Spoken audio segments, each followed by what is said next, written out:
ஈஸ்வரன் உண்டுங்கிறதுக்கு பிரமாணம். அடுத்தது ஈஸ்வரனுடைய மேன்மை என்ன, அடுத்தது வாச்சகம். வாச்சகம் அப்படின்னா பெயர். 27வது சூத்திரம் தஸ்ய வாச்சகः பிரணவः.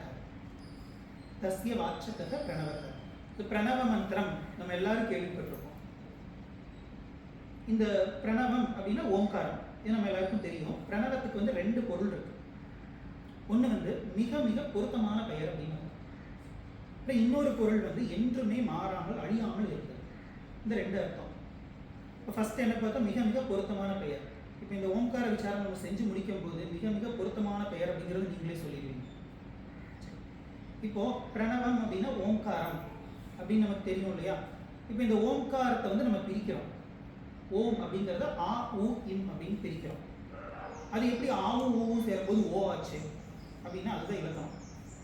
எப்படின்னா சூரிய கூட்டல் உதயம், அந்த ஏ வந்து அகாரம், அப்புறம் ஊ வருதா, 2 சேரும்போது சூரியோதயம் அப்படின்னு சொல்றோம், சந்திரோதயம் அப்படி சொல்றோம். அப்போ ஆவும் ஊவும் சேரும்போது ஓ. அப்புறம் கடைசி எழுத்து. ஆக்சுவலா இது வந்து ஒரே ஒரு அக்ஷரம். ஒரு அக்ஷரம் அப்படின்னா என்ன அர்த்தம் அப்படின்னா, இங்கிலீஷ்ல வந்து சிலபிள் அப்படின்னு சொல்லுவாங்க. அது ஒரு வார்த்தையை வந்து பிரிக்கிறது. இப்போ வந்து ஏதாவது ஒரு இங்கிலீஷ் வார்த்தையை நம்ம எடுத்துக்கிட்டோம்னா,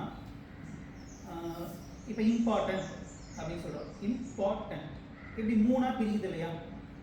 அப்போ இதில் 3 சிலபிள் இருக்குது அப்படின்னு அர்த்தம். அந்த மாதிரி இந்த ஓம்காரத்துக்கு வந்து ஒரே ஒரு சிலபிள் தான் இருக்காங்க, ஒரு மாத்திரை, அவ்வளோதான். ஓம் அவ்வளோதான் முடிஞ்சது. நம்ம இந்த ஓம் வந்து ஓம் அப்படின்னு சொல்லி சில பேர் வந்து இழுத்து சொல்லுவாங்க, அப்படியெல்லாம் சொல்கிறதுக்கு இல்லை. ஓம் அவ்வளோதான். இப்போ இந்த ஓம்காரத்துக்கு பின்னாடி என்ன ரகசியம் இருக்குது அப்படிங்கிறத நம்ம பார்த்துக்கிறோம். இப்போ ஜென்ரலாக வந்து யாரை கேட்டாலுமே இறைவன் யார் அப்படின்னு சொல்லி கேட்டால், ஒரு சின்ன குழந்தையை கேட்டால் கூட காமனாக எல்லாரும் சொல்லக்கூடிய ஒரு விஷயம் என்ன அப்படின்னா, யார் இந்த உலகத்தை படைத்தாரோ அவர் தான் இறைவன். இது ஜென்ரலாக எல்லாரும் சொல்லக்கூடியது. சயின்ஸ் கூட இந்த உலகத்துக்கு எது காரணமாக இருக்குங்கிறது தான் பார்க்குது. அப்போ அதுக்கு ஏதாவது ஒரு பேர் வைக்கணும், எதுவுமே இல்லை அந்த மாதிரி எல்லாம் வந்து சொல்கிறதுக்கு முயற்சி செய்யுது. அப்போ எல்லாருமே ஒத்து போகக்கூடியது இந்த கருத்துல தான். இந்த உலகத்துக்கு யார் காரணமோ அவர் இறைவன் அப்படிங்கிறதுல வந்து எல்லாருமே ஒத்து போறாங்க. இப்போ இந்த உலகத்துக்கு ஓங்காரம் காரணமா இருந்தா ஓங்காரம் தானே இறைவன். அதைத்தான் நம்ம ப்ரூஃப் பண்ண போறோம். எப்படி அப்படின்னா, நம்ம வந்து இந்த ஜகத்தை பல விதங்கள்ல பிரிக்கிறோம். பஞ்சபூதங்கள் அது இதுன்னு சொல்லி நிறைய சொல்லி நம்ம பிரிக்கிறோம். அதுல ஒரு ரகம் என்ன அப்படின்னா, பத பிரபஞ்சம் பதார்த்த பிரபஞ்சம். பத பிரபஞ்சம் பதார்த்த பிரபஞ்சம். பதம் அப்படின்னா சொல் அப்படின்னு அர்த்தம், வேர்டு, சவுண்டு, வார்த்தை. பதார்த்தம் அப்படின்னா பொருள். இப்போ இந்த உலகத்துல என்னென்ன பொருள்களை நம்ம பார்க்குறோமோ அத்தனைக்கும் ஒரு பேர் இருக்கா? நமக்கு தெரியாத எத்தனையோ பொருள் இருக்கும், அதை தெரியாத பொருள்னு சொல்றோம் இல்லையா? அப்போ அதுக்கும் பேர் இருக்கு. பேர் இல்லாத பொருளே கிடையாது. பேர் இல்லா பெருமாள் அப்படின்னு சொல்லுவாங்க, அதுக்கு ஒரு பேர். அது ஒரு பேர் தானே. அப்போ வந்து பேர் இல்லாத பொருளே கிடையாது. இப்போ எல்லாத்துக்கும் பேர் இருக்கு. அதை வந்து நம்ம என்னன்னு பார்த்தோம், பதம் அப்படின்னு பார்த்தோம். அது பொருளுக்கு என்ன பேரு? பதார்த்தம். பதார்த்தம்னா தீனின்னு நினைச்சுக்க கூடாது. ஏன்னா தீனி தின்பண்டங்களை வந்து பதார்த்தம்னு சொல்லி சாதாரணமாக சொல்லுவாங்க. ஆனா நம்ம இங்க வந்து எல்லா பொருள்களையும் பதார்த்தம் அப்படின்னு சொல்றோம். சாதாரணமா இந்த பதம் பதார்த்தம் இது 2ம் ஒன்னா அல்லது வேறு வேறா அப்படின்னு பார்க்கும்போது சாமானியமாக 2ம் வேறு வேறு.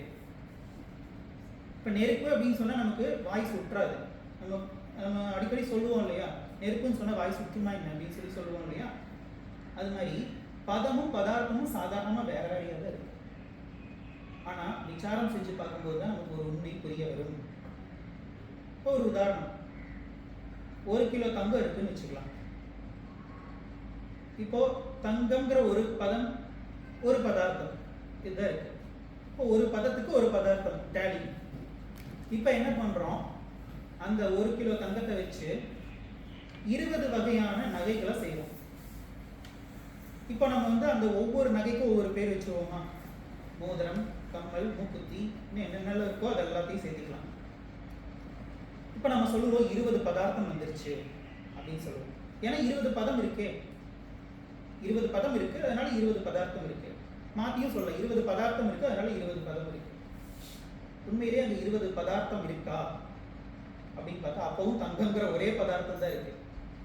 ஆனால் 20 பதம் இருக்கே, அப்போ 20 பதம் மட்டும்தான் இருக்கு, 20 பதார்த்தம் இல்லை. அப்ப இருப்பது பதமா பதார்த்தமா? பதம் தான் இருக்கு. அப்போ நம்ம எதை பார்த்து பதார்த்தம் சொல்றோமோ அது ஆக்சுவலா பதம். அப்படி பார்த்தா நானும் ஒரு பதம், நீங்களும் ஒரு பதம், உலகமே பதம் தான். இப்போ உலகமே சப்தம் தான் அப்படிங்கிறப்போ அது என்ன சப்தமா இருக்க முடியும்? அதுதான் ஓம் அப்படின்னு சொல்றோம். இதுதான் வந்து பகவானுக்கு மிக பொருத்தமான பெயர். நம்ம 2 அர்த்தம் பார்த்தோம் இல்லையா, மிக மிக பொருத்தமான பெயர். இது ஃபர்ஸ்ட் அர்த்தம். ரெண்டாவது அர்த்தம் என்ன அப்படின்னா என்றும் மாறாமல் இருப்பது. இந்த 2 அர்த்தமும் வந்து இந்த பகவானுக்கு பொருத்தமான பெயராக இருக்கு. இப்போ அடுத்த சூத்திரத்தை போல 28